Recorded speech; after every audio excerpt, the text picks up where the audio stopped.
wanita. Ya, semoga semuanya dalam keadaan sehat dan tetap semangat ya, meski semua kegiatan sekarang dilakukan di rumah via online. Pada kesempatan ini, kami dari kelompok 1 akan menjelaskan tentang danjo kangkei. Kami membagi menjadi 5 bagian. Yang pertama tentang danjo kangkei itu sendiri, yang kedua tentang omiai, yang ketiga tentang gukon, yang keempat tentang machikong, dan yang kelima tentang konkatsu party. Saya Wina Widya akan menjelaskan tentang danjo kangkei. Saya Amanda Pratiwi dari kelompok 1 akan menjelaskan tentang omiai. Saya Gazi Aisyah dari kelompok 1 yang akan membahas mengenai gokong, konsikong, dan konkatsu party. Pertama ada danjo kangkei. Danjo kangkei atau hubungan antara pria dan wanita di Jepang terus mengalami perubahan dari zaman ke zaman. Pada masa lalu, masyarakat Jepang menganut paham matrilineal di mana garis keturunan ditentukan dari pihak ibu. Wanita juga memiliki hak atas warisan atau properti keluarga dan wanita bisa menduduki kursi kepemimpinan.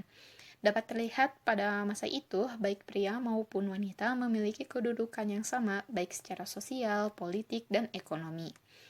Beralih pada zaman Nara dan zaman Heian, ketika pria mulai mengambil alih dominasi, baik pada kehidupan sosial, politik, dan ekonomi. Namun, hanya para bangsawanlah yang memiliki kekuasaan besar dan menerapkan dominasi tersebut. Pada kalangan non-bangsawan, baik pria dan wanita masih memelihara hubungan baik. Seiring berjalannya waktu, kedudukan wanita mengalami perubahan yang drastis. Pada akhir zaman Heian, hak wanita untuk mendapatkan warisan semakin melemah. Hal ini menjadi faktor yang mempercepat perubahan antara kedudukan wanita terhadap kedudukan pria secara ekonomi. Kemudian pada periode Kamakura dan Muromachi, ketika konsep Ie muncul dan mempengaruhi danjo kangkei di Jepang. Seperti yang kita ketahui, konsep Ie adalah konsep di mana pria memegang kekuasaan penuh terhadap anggota keluarganya. Semula masyarakat Jepang yang menganut paham matrilineal mulai beralih menjadi paham patrilineal, di mana garis keturunan ditentukan dari pihak ayah.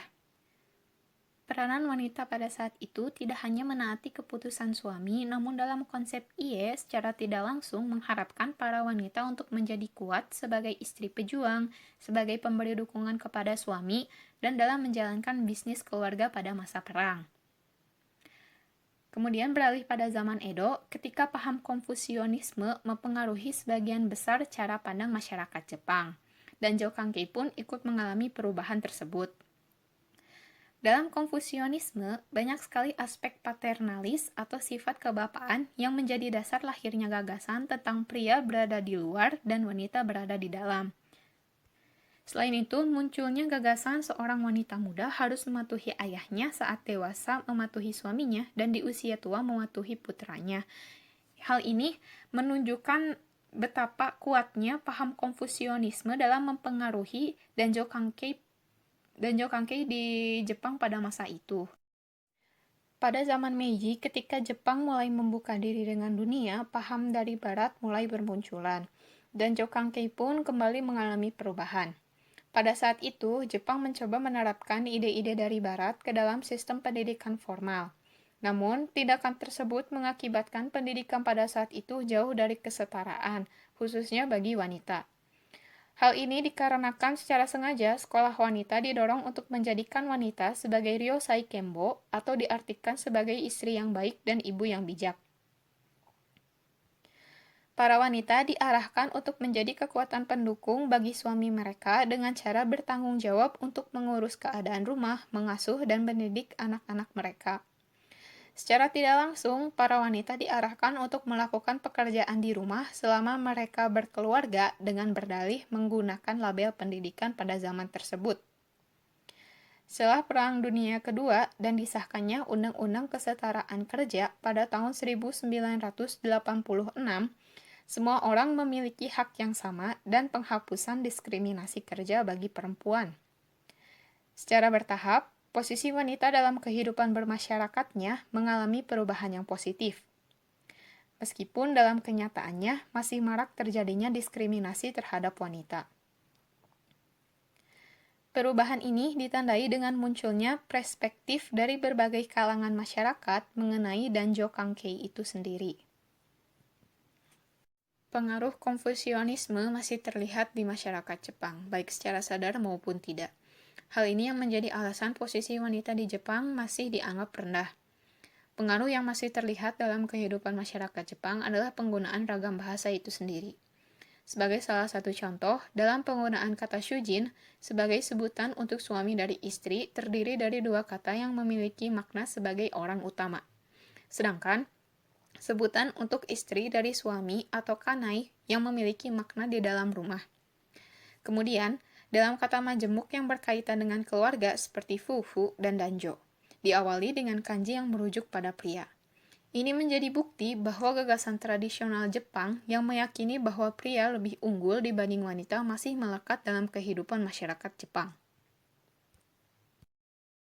Dalam bahasa Jepang sendiri, terdapat beberapa ungkapan yang dikhususkan untuk mengekspresikan wanita. Namun, ungkapan tersebut terkadang memberikan kesan sindiran atau bahkan mengatur perilaku yang seharusnya dimiliki oleh seorang wanita. Otokomasari, Otemba, dan Hakoiri Musume adalah 3 contoh ungkapan yang menggambarkan hal tersebut. Otokomasari, atau bisa disebut sebagai wanita yang lebih unggul dari pria, baik secara fisik, spiritual, maupun intelektual.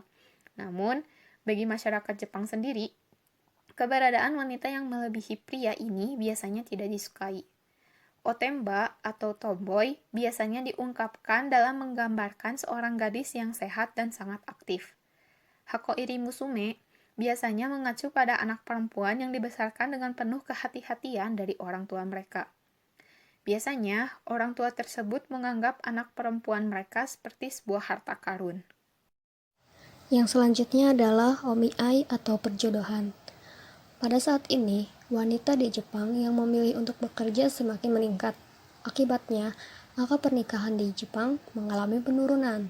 Selain para wanita yang memilih untuk bekerja, cara pandang wanita terhadap pernikahan ini menjadi alasan lain yang menyebabkan penurunan angka pernikahan di Jepang. Hal ini tentu menjadi masalah yang disoroti oleh pemerintah, bahkan masyarakat Jepang sendiri. Banyak yang digunakan sebagai terobosan dalam menaikkan angka pernikahan. Salah satunya cara omiai ini. Secara harfiah, omiai berarti melihat satu sama lain. Namun, omiai ini bisa diartikan secara luas sebagai pertemuan orang-orang yang memiliki tujuan yang serupa. Dan dapat diartikan juga sebagai perjodohan melalui perantara dengan tujuan untuk memperkenalkan para calon. Dalam bahasa Jepang, perantara dalam omiai ini disebut dengan nakado. Nakado inilah yang mengatur berjalannya omiai. Pada zaman dulu, omiai lebih berpusat pada satu komunitas atau desa. Jadi, omiai sendiri telah ada sejak lama. Pada zaman dulu, omiai lebih berpusat pada satu komunitas atau desa. Jadi pada saat itu, pernikahan terjadi antara orang-orang yang telah mereka kenal dan berada pada satu komunitas yang sama.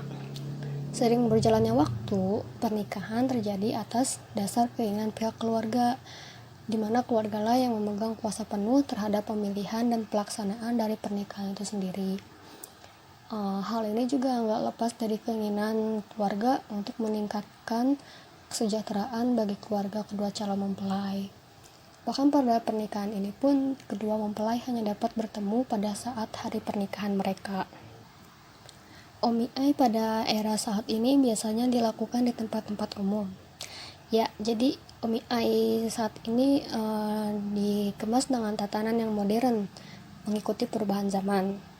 Meskipun demikian, nilai-nilai tradisional seperti peranan nakodo dengan miai atau pertemuan menjelang pernikahan, omiai pada era saat ini biasanya dilakukan di tempat-tempat umum seperti restoran, bioskop, pertunjukan teater, dan lainnya yang diatur oleh nakodo dan orang tua dari kedua belah pihak. Selain itu, omiai ini pun dapat dilaksanakan di rumah calon mempelai wanita. Biasanya calon mempelai pria ini pihak keluarga dan nakodo akan datang ke rumah calon mempelai wanita. Mereka ditempatkan di sebuah ruangan yang sama dengan para tamu untuk melakukan miai. Disinilah calon mempelai pria dan pihak keluarga yang akan menilai seberapa pantaskah calon mempelai wanita dilihat dari ketampilan dan menyambut dan menyajikan sajian untuk para tamu. Selanjutnya ada konsep yang berkembang dalam OMI. Yang pertama melibatkan jasa dari nakodo. Nakodo ini memberikan informasi secara tertulis yang disebut chorizo yang dilampirkan dengan foto. Jadi nakodo ini akan membantu para kliennya dengan memberikan informasi secara tertulis. Informasi tersebut biasanya berisikan tentang data diri seperti latar belakang pendidikan, hobi, prospek kerja, dan lain-lainnya. Terus nakodo juga akan mengatur pertemuan di mana para kliennya dapat bertemu dengan pihak keluarga masing-masing. Jadi jika si kliennya sudah merasa cocok dan sepakat untuk masuk ke jenjang yang lebih serius, nakodo ini akan mengatur pertemuan di mana para klien dapat bertemu dengan pihak keluarga masing-masing. Dan setelah melakukan pertemuan dan bisa diambil keputusan untuk menikah, ini akan diadakan sebuah tunangan dulu. Dan dalam beberapa kasus, beberapa bulan setelah diselenggarakan tunangan ini, pasangan tersebut akan melangsungkan pernikahan baik dengan gaya Shinto atau tidak sedikit juga yang menggunakan upacara Buddha atau Kristen. Yang kedua ini diatur oleh Biro Jodoh. Jadi Biro Jodoh ini akan menyelenggarakan sebuah pesta, di mana pesta ini dilaksanakan dengan tujuan agar para anggota atau kliennya dapat menemukan pasangan yang cocok. Yang selanjutnya adalah manfaat dari OMI. OMI sendiri memberi manfaat bagi para kliennya. Manfaat tersebut diantaranya adalah orang-orang dapat mempelajari dengan teliti dalam menjalin suatu kerjasama. Para wanita dapat memilih pasangan yang sesuai dengan kriterianya, juga dapat menghindari konflik di dalam keluarga besar, karena pada dasarnya OMI ini terlaksana berkat dukungan dari orang tua, dan dapat mengurangi konsekuensi negatif dari kencan pada umumnya, seperti sulit mencari waktu yang tepat untuk bertemu, menerima penolakan, dan lain-lainnya. Selanjutnya ada Gokong. Gokong atau kencan buta merupakan ajang pencarian jodoh yang cukup populer di kalangan anak muda, termasuk anak SMA di Jepang. Gokong biasanya digelar di sebuah kafe, restoran, atau tempat karaoke. Dalam acara Gokong ada pengatur acara yang disebut kanji. Kanji inilah yang menyiapkan segala hal yang berkaitan dengan Gokong. Kanji akan mengumpulkan peserta, kemudian menentukan tanggal, tempat, waktu pelaksanaan Gokong. Peserta Gokong biasanya adalah orang-orang yang sudah saling mengenal. Peserta Gokong adalah laki-laki dan perempuan yang jumlahnya harus genap. Gokong merupakan acara yang sederhana dan tidak bersifat formal.